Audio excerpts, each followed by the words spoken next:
how we switch it up today. I got a question for you. When was the last time you saw Rage? Rage. I haven't gotten angry in over a year. The last time I saw Jezebel.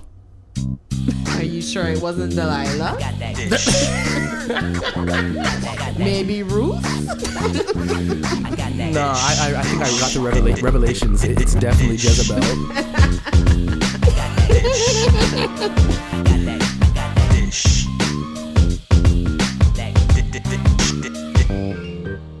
Dysh. Hey y'all, it's Onika And J.R. and you are dishing with Dainty Dish. How you doing, J.R.? I'm doing actually, you know what? I'm doing okay now, but yesterday I had to deal with this woman on the street saying to me, "You're so brave. So what happened to you? Were you in a fire? Did something happen to you?" And so I had to deal with that. And so as she was going on her little tangent, I said, "Ma'am, you're going to stop right now. And I'm no longer going to have this conversation with you because you're being very disrespectful to me right now. And I'm not going to tolerate that kind of behavior from anybody. So what you're going to do right now is just turn around and walk away from me and let me get on this bus in peace." So was that irritation or was that rage? That was irritation. That was definitely not rage, but I just thought of that popped back in my head. But that was definitely irritation. But it was the first time I've been irritated in quite some time. Right? Like, yeah. "You're so brave." Like, You're so one brave. of my friends, she does a comedy set where she has she does something like that with the "you're so brave" kind of thing, and it's funny. And I'm like, I've never been in that experience until now, and I'm like, I get why it's so funny because, honestly, domestic violence could have been real. I would have hit her. I would have hit her. Like, I just like, It's only domestic if you know her. yeah. Other than that, that's just violence, babe. It's just violence. Just violence. No, I mean, like, I didn't even. No, I wasn't. It didn't get to where I wanted to be violent, but it's just like, for me, it was like, that was like white privilege. Like, who do you think you are to walk up to somebody and make that kind of comment to them? And just start talking about their business. Like, who are you? Like, who do you think you are? That would have drove me to rage. So that's how I'm doing. I'm doing well now, though. I mean, I went to yoga later that afternoon and Zened out. Yeah, That's good. I get that positive energy back. But it was like, it was ridiculous. But how are you doing? You asked me a question. You've thrown me off. Like, what's going on with you? Nothing's going on with me. Honestly, I've been doing really, really well considering everything that had been going on previously. I know I shared that with you guys, but I've been doing really, really well. I had mental health day. I'm on this whole new like documentary trip. I'm basically every night I have off, I've been watching Netflix documentaries like What the Health, Food Inc., from Knives to Forks. Like, I've just been watching them all and it's freaking me out what's in our meat. Like, I'm not going to be an advocate for it one way or the other, but I'm just making some serious changes in my life. That's all you guys need to know for now. I'm making some serious changes in my diet, my health, and my exercise life. Ooh. And yeah, like, I'll believe it when I see it. You'll believe it when you see it, but I am a woman of my word. Because it's the beginning of November right now. It's the beginning. I'm hitting it up before. I'm not saying I'm gonna wait till January. Well, I'm saying we did these New Year's resolutions in December of last year. Yeah, but I'm a type of person when my back's against the wall. We did it in December of last year, the end of December. I'm starting beginning of November. Yeah, but these are the same goals that you had back then. But I'm actually putting my money where my mouth is. Okay. I got a personal trainer. I got stuff going on. It's our friend Jen that was on the show. I'm really excited to start with her on Thursday. We're going to be working out. It's just like, we're doing our thing. I cleared out my refrigerator. I cleared out my cupboards of all the nasty stuff that I've been eating and putting in my system. And I'm just excited to get started. I'm excited to get my 25-year-old body back because that's the goal. Okay, there. That's the goal. Listen, okay. You'll see. Hey, man, you'll still be a 50-year-old with a 25-year-old's body. Well, you know what? I don't think I mind it. I don't think I mind it. Okay. I don't think I mind it. Do whatever you got to do to make you like self-love. It's all about self-love. It's about self-love. And that's what it's about today, but not necessarily today. Every day. Yeah, every day you got to love yourself. Every day you got to love yourself and not be so angry. And so why did you ask me that question? Because I wanted to talk about anger today. I wanted to have So you wanted to ask the least angry person that you know about anger? I find you to not be the least angry person that I know. I find me to be the least angry person that I know. Okay. I find you to have a lot of, like, especially with me, you get irritated a lot. Because there's a spectrum of anger. There's irritation. Yeah. And then there's rage. Like, there's the spectrum. There's, like, irritation, then you get to anger, and then you get to straight up rage, right? Yeah. So I find that oftentimes, and not oftentimes, that's a lie. I wouldn't say oftentimes now. I find, you know, when you were talking about Jezebel, when you were at that period in your life, in that phase, you would be quite irritable and irritated with me. So that was a part of your intimate relationship. Well, just you acted like Jezebel. Like, you just, like, not thinking before you do things, or repeating the same mistake multiple times. Like, if you do something and you get a result and you don't like the result, why would you keep doing the same thing? You're gonna get the same result. No, that's insanity. That's the definition of insanity. Oh, you're insane?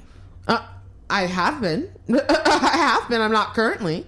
Okay, so then there's no excuse for you to continue. Like, you come to my place all the time and you would knock into the same object every time, which was out of the way of everything, but you'd find a way to knock yourself into it. And I'd just be like, hey, Onika, come on. Like, really? Do you need to hit that every time you come in here? It's out of the way. Like, you're purposely walking into that. And I honestly don't. I don't think that I understand this example, because I don't think it's ever happened. I think you just made it up for the sake of argument. Because what did I bump into when I walked into here today? So you know how you always compliment the smell of, not today. I'm not talking about today specifically, because you basically said that in the past that I would be more irritable. So yeah, I'm giving you examples of why I was irritable in the past and how today I'm getting there. How the reason why I'm not as irritable with you today is because you've learned that if there's an object that is in front of you, look at it and then walk around it. Right? Like, that's right, exactly. So now you know exactly what I'm talking about. And so now I know. Okay, so what I'm saying is you've adapted to the fact that, because I live in a pretty open concept space. There's no obstacles in here. You know, so if you hit something, you walked into it on purpose. I mean, I don't know what to say to that. I can understand your irritation. So, I mean, sometimes you get irritated. So I found, and then those are some of the same things that, like, Jezebel would get me irritated with in general. So I just found that there were for a period of time when I was still going through that emotional, like, I guess, breakdown or whatever you call that period of time. You in my life to be honest, I found it it was just a woman thing. Like, I just found women really irritating at that time.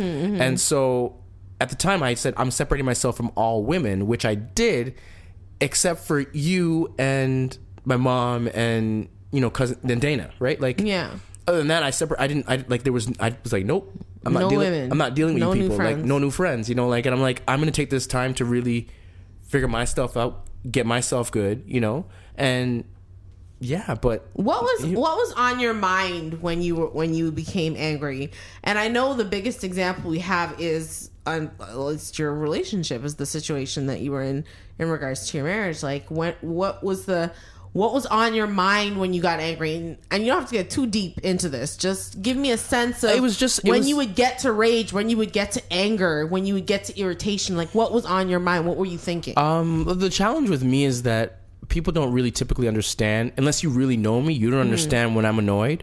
So, you know, there's a certain point where I'm usually annoyed, but the way we're talking right now, I'm annoyed, but I'm still going to talk to you like this, because I spent time in hospitality as a bartender, as a server. So you can't get angry at people. Like, you have to like keep your composure. So I've learned to do that, and somehow it's transferred into my private life. So when I'm like at an 8, I'm still like this.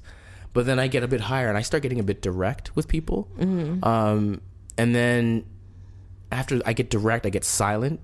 And at that point, I typically just like walk away. Like, I'm not even going to deal with you. Like, you're not worth it. So rage and anger is absent. But then but if you keep pushing me, like Jezebel kept pushing me. Like, there was little things that she knew how to push my buttons. This, like, even in front of people, she would do things, and she would always set it up in a way where we were in front of a crowd. And my dad always taught me, do not cause a scene in front of people. As a black man. As a black man, do not do it. That is the one thing that you cannot do. So for me, that was always something that I had to keep conscious of.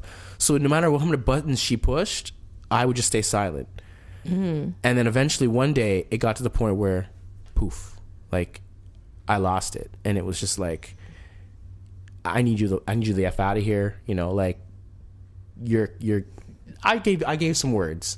At the top of my lungs. You expressed some words. You expressed some words.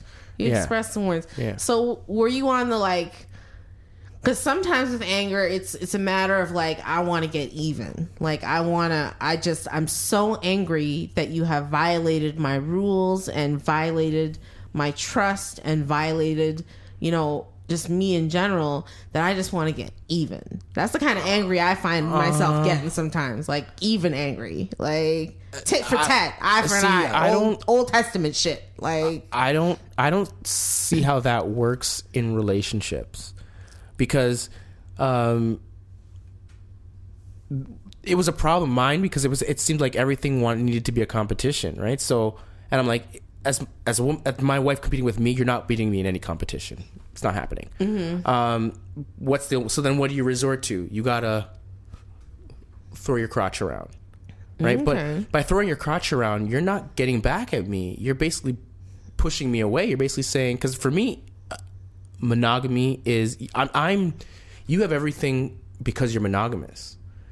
Like it's exclusive. I pay for exclusivity, right? But the minute it's not exclusive, you've lost all your power, and you'll never get it back. And so in that regard, there's no, I don't understand how getting even works in relationships and such. Well, I mean, and even in any type of anger, I don't understand how, like, I don't think it's about getting even.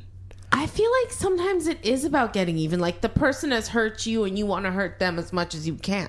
That's getting even. That in itself is getting even. Okay. Like when someone hurts you so bad, you want them to hurt as bad as you do, and you'll do anything to make that happen. That is getting even.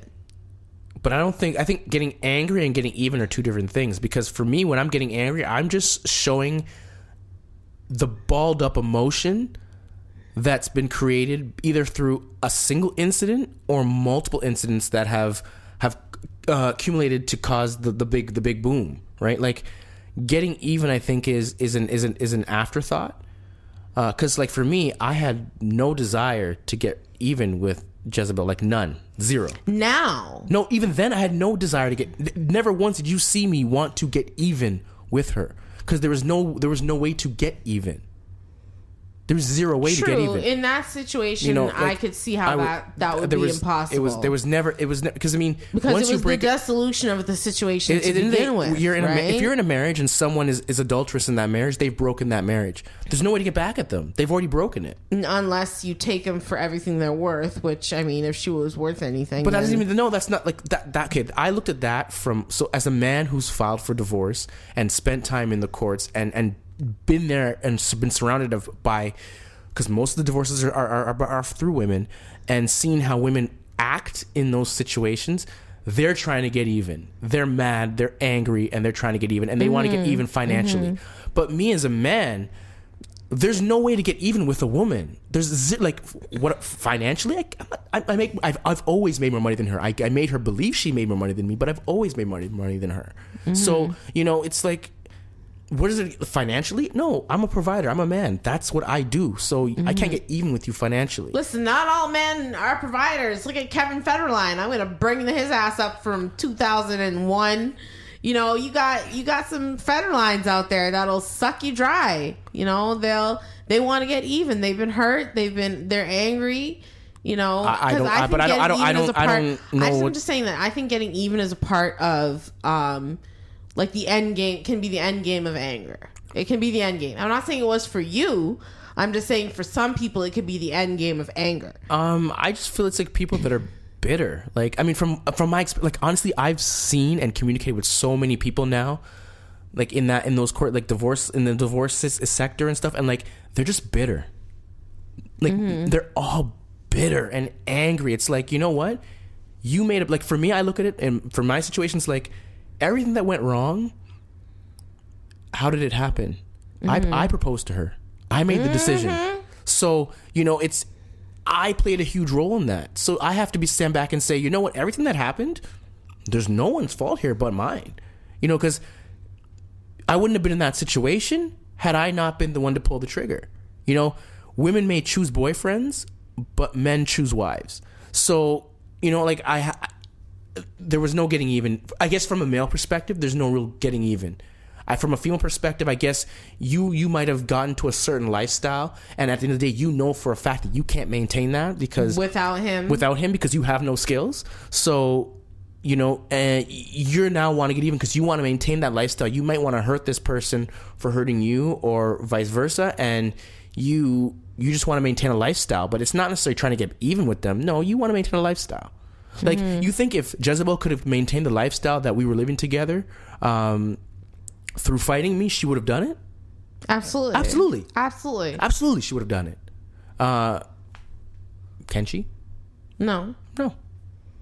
I don't know. Sometimes it's the frequency versus the absence of anger. I find that my anger is absent. I don't get angry a lot. There's not a lot of things to get angry about. Yeah. I think a year ago yours was frequent. I think now it's more absent. It's a slight irritation of that. But the thing is, it's because, here's the thing. If you were a person in my life that was not my family member, I would have gotten rid of you. Because you irritate me at times. And I'm like, I don't need irritating people in my life. Other than family. But your family, and but at the same time, though, there's times where you're irritating, but there's times where you can come here and I could say, hey, look, I'm having trouble with writing this piece, or I'm having trouble with this document that I'm writing. I don't think it flows well. Can you just take a look at it and just give me your opinion? And you can provide that type of help to me. So I still have value. So there's value. Like, we both, there's give and take in our relationship, right? You know, and it's just like, and the only reason that we do that for me is because you're family. Because had you not be family, I'd be like, yo, hit the road, Jack. I'm not dealing with you. Because that's what I did with my life, with everybody that was irritating me, or, you know, if I tried to make amends and there was like an issue, okay, cool. I tried, no big deal. Let's keep it moving. Like, there's no reason for me to be angry.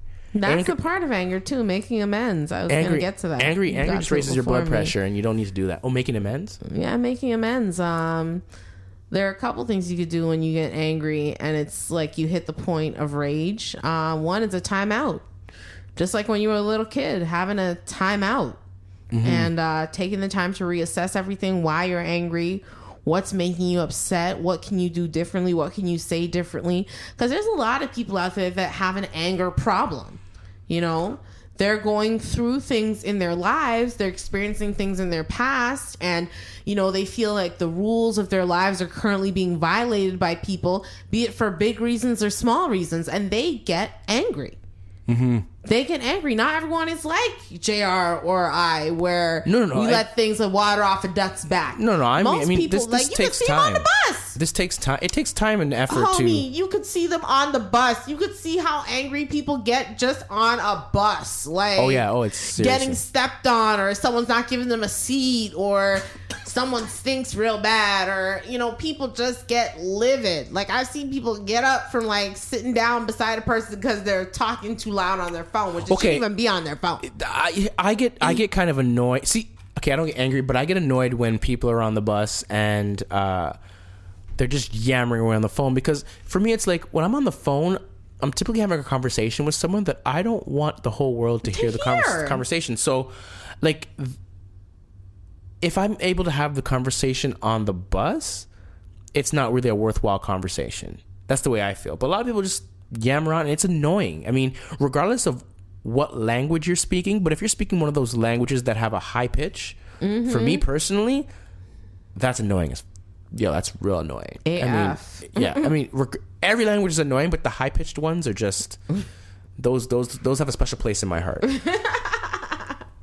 No, I can't, like, that phone thing on the bus. That's like one thing. Or when someone plays their music and they don't have their earphones, and it's like Sure, it's a good rap song that I wouldn't mind bopping to, but I see an 85-year-old white lady sitting beside you, and I'm sure she does not appreciate your hip hop, rap, R&B situation that you got going on. Yeah. You know, have everyone listening to when we didn't ask for that ear pollution. There was the guy on the TDC that was watching porn one morning. Oh no, you lie. I don't make this stuff up. Oh my god. And like, he thought his headphones were in, but they weren't. They weren't. I don't know. It might have been spliced. It might have been halfway in, so he was hearing it in the headphones, but everybody else in the train was hearing it too. Oh my gosh, that's. And then eventually one dude, the dude across from him was just like, "Yo, everyone can hear." Taps him on and is like, "Yo, everyone can hear you, bro." That is so embarrassing. I'd be more embarrassed than angry for someone like that. I'd be more embarrassed. I'd be more embarrassed. Awkward. But yeah, like trying to see the early warning signs also that you're getting angry or getting out of control. That's really very, very important.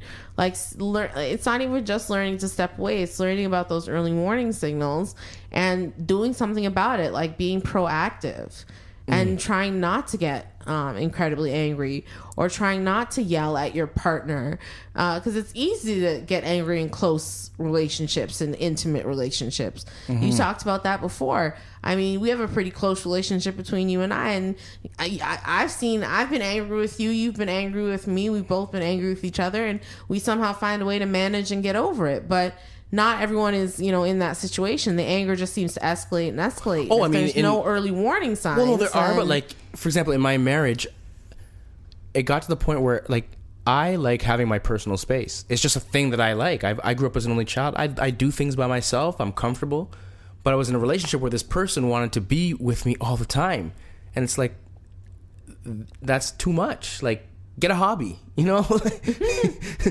hobby. That's not me, like so. Sometimes, I mean,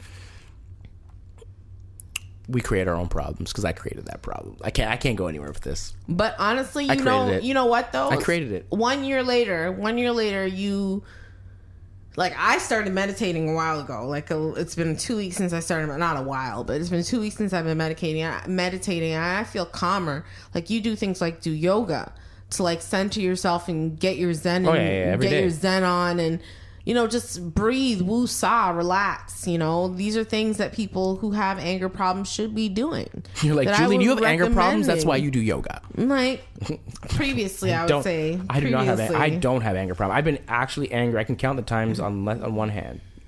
There was 4 times in my life where I've actually hit rage. I think you have an irritability problem. Well, people are dumb and people are stupid, and don't come around me if you're dumb or stupid. It's irritable. And I just, you should just be like, namaste. No, here's the thing. I don't. That's what I do. Into like, I don't. World. That's what happens. So I don't surround myself with people that annoy me. Because at the end of the day, some people annoy me, and what happens if you annoy me? I just say, you know what? Cool. Live your life. I'm not bringing you into my circle, and you shouldn't feel offended that I don't want to hang around you, and I'm not offended if you don't want to hang around me. No, not at all. Not at all. But another thing I thought we could get into, which is closely related to anger, because it's an emotion. It is all emotions, and we're all about emotions today, is shame and guilt. Oh, okay. What you know about shame and guilt? I want to know what you know about it. What do I know about shame and guilt? Yeah, I know they're closely related emotions. Are you asking me to define the two or asking for a time where I felt either one? I could give you a definition of the two. So guilt is a violation of a rule or not living up to standards set by ourselves. So the shoulds and the oughts. Whereas shame is a sense we've done something wrong. And it can be connected to a negative view of ourselves. Okay. One's internal, one's external. So now you've defined both of them. Now what do you want me to do? I'm just curious if you've ever felt either one and what you've done about those feelings. Which one? Shame. Shame?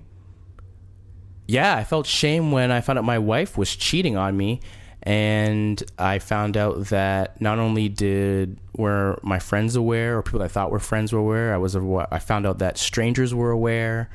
I found out that people just daily that I would meet, her brothers were aware. Do you see my face? What? Do you see my face right now? Yeah, I do see your face.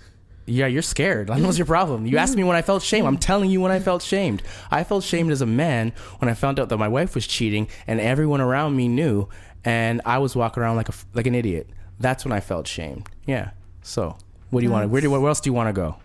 You want to get real with me? I have no problem. You look shocked right now. You look really shocked. I just feel like it's not that I've never heard that before, but like said in that way, it's like I can only imagine what you must have been going through at the time of all this happening to you. Like, did you feel any feelings of guilt at all? Yeah, I make terrible decisions. You make terrible decisions? I had to come to the realization that I make terrible decisions when it comes to women.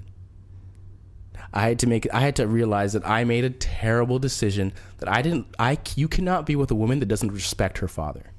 Mm-hmm. You cannot be with a woman that doesn't respect herself. You can't be with a woman that doesn't have any ambitions or hobbies or any desire to be better in life.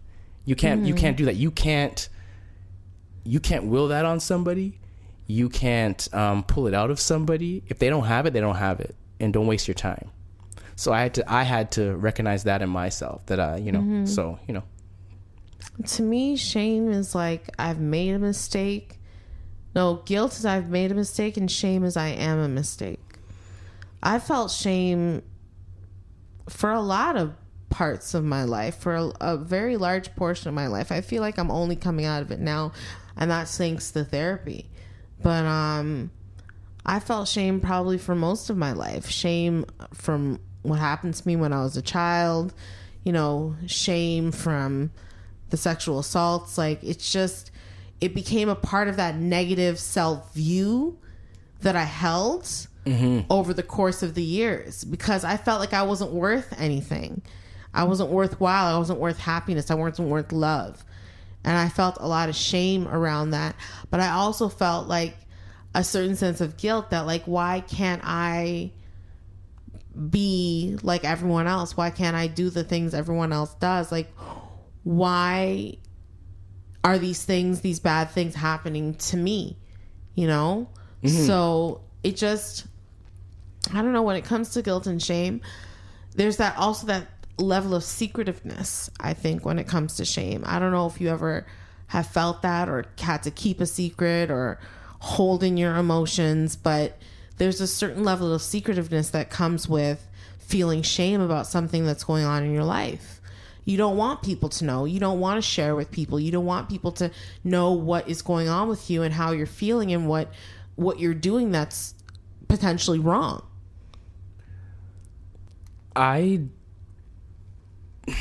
Okay, so since we're talking guilt, shame, I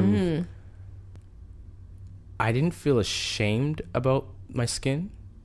I feel guilty that I didn't stay true to myself.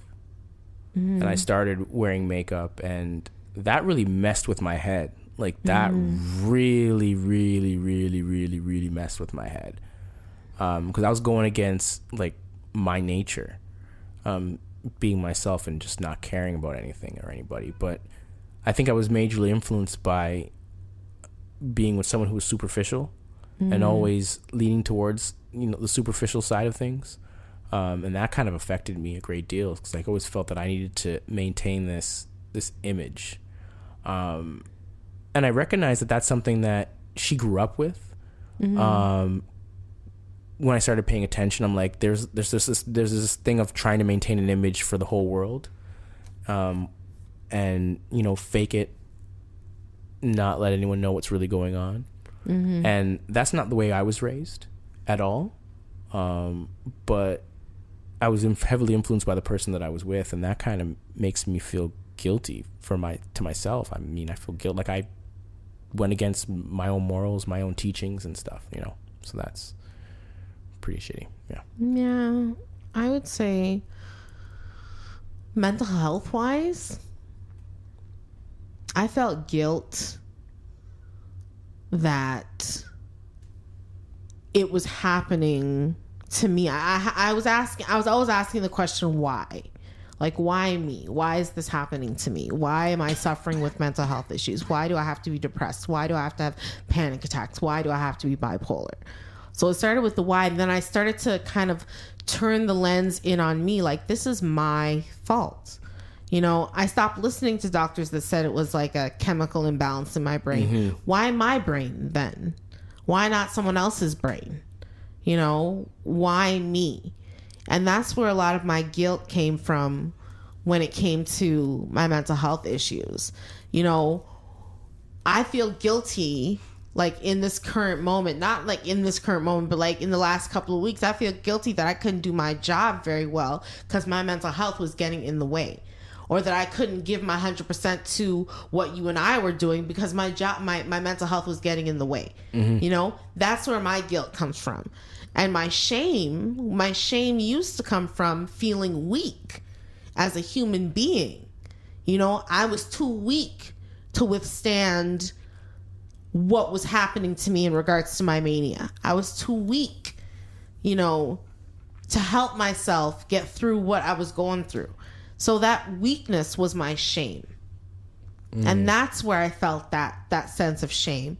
But then I had to start asking myself perspective changing questions. Like, Onika, are you gonna be this way in 5 years? Are you gonna be this way in 2 years? Are you gonna be this way in a year? What changes are you gonna make in your life to make things better? You know, perspective changing questions. And I think that's what we all have to ask ourselves when we're going through things like shame and guilt. You know, shame isn't who you are, what you did. It's like, maybe I'm not an awful person. Maybe I was just having an awful day at the time. You know? But that doesn't mean I'm a terrible person, or I'm not worthwhile, or I'm useless. You know? Maybe it was the circumstances around me. I'm not looking for excuses on this one. That's not what I'm trying to say. I'm not trying to say let's find excuses. What I'm saying is, you have to kind of learn to take responsibility for the level of shame and guilt you feel in regards to the severity of the situation. You know, if you learn to take the appropriate amount of responsibility, then perhaps the shame and guilt will subside. Yeah. Like, I was reading in this in this book that my therapist Jenny had given me a while ago. I picked it up and it was talking about a responsibility pie, where you list all the individuals involved in the situation that's made you feel shame and guilt. And before you list yourself, you list where their responsibility lies in the situation. And then the last person you put in is yourself. And you will often find that you have the least amount of responsibility. So just an example. For instance, I was molested as a child. I was between the ages of 6 and 9. I feel, you know, over the course of the years, I felt responsible for what happened to me. But when I put the uncle that did it versus the parents versus the environment, the alcoholism versus me, I have the least amount of responsibility in that situation. No responsibility whatsoever because I was a child. I get you. I follow. You know what I'm saying? That's what I'm trying to say with the responsibility pie. Yeah. And you sorry, when you said that was responsibility pie. Yeah. Yeah, that's some rhubarb. You know, throw some rhubarb in there. Some responsibility pie. And that's what I'm saying. When you do things like that, you have an opportunity to see where you are responsible, and just what you were talking about, where you need to make amends. Oh, you're going with amends. I don't really have to make amends with anybody. No, there's nobody out there. Like, nope. I'm good. But I'm sure there was a time in your life at some point you had to see where you were responsible in a situation, you know, where you were guilty and where you needed to make reparations or amends. I try not to do things I'm going to regret. Yeah, but have you always been that way? Have you ever done something you've regretted? You don't have to share. I'm just asking. I'm literally thinking, like, in my adulthood, I have not done anything I regret. That's interesting. I can sit here today and say, in my adulthood, I have not done anything that I regret. I've done a couple things. I haven't done anything that I have not. I've done a couple things. I've done a couple things. But yeah, I mean, just as I was saying to you before, in order to get rid of guilt, you need to kind of assess where your responsibility lies, or guilt and shame, where your responsibility lies. Another thing I talked about again earlier was secretiveness. So breaking the silence is always very, very important. You know, if you have something that you're ashamed of, or you feel shame about, or you feel guilty about, even if you got to go to Catholic confession, just let it out. Let it out. Go see a therapist. Go see a therapist. Go see a therapist. Exactly. Go see a therapist. They're a little costly, but you know, they'll keep your secrets. Go see somebody and talk to them. Someone non-judgmental that you could really talk to. And another big thing is self-forgiveness. You know, you got to forgive yourself. You can't go through life blaming yourself for every little thing that goes wrong in your life. I mean, sometimes it is your fault. I'm not going to lie to you. Sometimes you are responsible, you know, but there are going to be other times where the responsibility doesn't completely lie in your hands, and you have to just forgive yourself. You have to tell yourself that, listen, I'm going to make mistakes. I'm not a mistake, but I make mistakes. I'm imperfect. Absolutely. I'm imperfect. I'm not a perfect person. And therefore, I'm going to do things sometimes that are wrong, even if I know the right thing to do. It's human nature. It's in all our natures to sometimes tell a lie or a half truth, or, you know, do something that we feel ashamed of. Maybe eat like 3 pieces of cheesecake instead of 2. It doesn't matter how big or small it is. It's just that we do these things. It happens. And we feel guilt and we feel shame. And sometimes, you know, you throw in a little bit of anger in there and you got the whole melting pot of emotions. So I don't agree with you there. Really? Yeah, I mean, you're basically giving people a scapegoat to do what they want. And, I'm just going to be forgiven because I'm human. I wasn't talking about other people forgiving them. I was talking about self-forgiveness. No, but if you're a piece of, you should recognize it and realize it. But you should also learn to forgive yourself and change. No, if you're a piece of... Oh, we're going to talk about change again. Oh, Lord. If you're... And you... I'm sorry, I'm cursing now. This is ridiculous. We're in the second half of the show now. And you triggered me, so... I triggered you. I triggered the anger.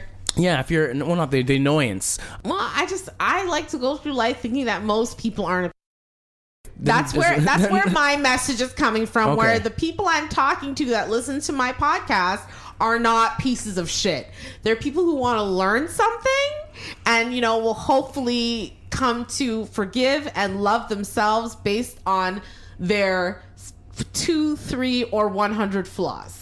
You know, yeah, okay. That's the type of message I'm trying to put out there in the universe. The pieces of shit of the world can listen to another podcast. They don't have to listen to this one, okay? So I'm not talking to them. I'm talking to the good ones out there. So I'm hoping that you will learn. You know, you will learn self-forgiveness, and self-love and self-care. But that has actually been the dish of the day. JR. Gosh, you irritate me. You irritate the shit out of me. JR, please tell them how they can reach us so they can tell us about their emotions of anger, shame, and guilt. If you have a secret you want to reveal, why not reveal it on the show? So tell us your secrets.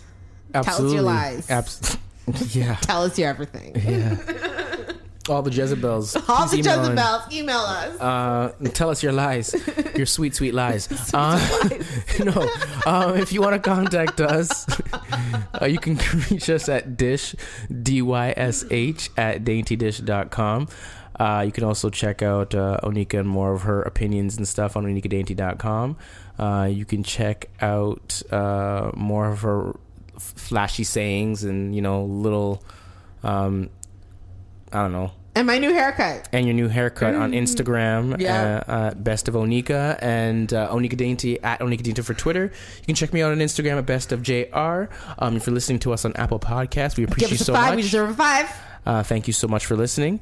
If you're listening to us on any other platform, YouTube, SoundCloud, thank you so much for listening. We appreciate your feedback. Give us a like. Give us some comments. We truly, truly, truly appreciate it. Thank you so much, so much. Have a good Wednesday. That's good for me. It's good for you. All right, like I said, that has been the dish of the day. I hope y'all have yourselves a very, very, very happy hump day.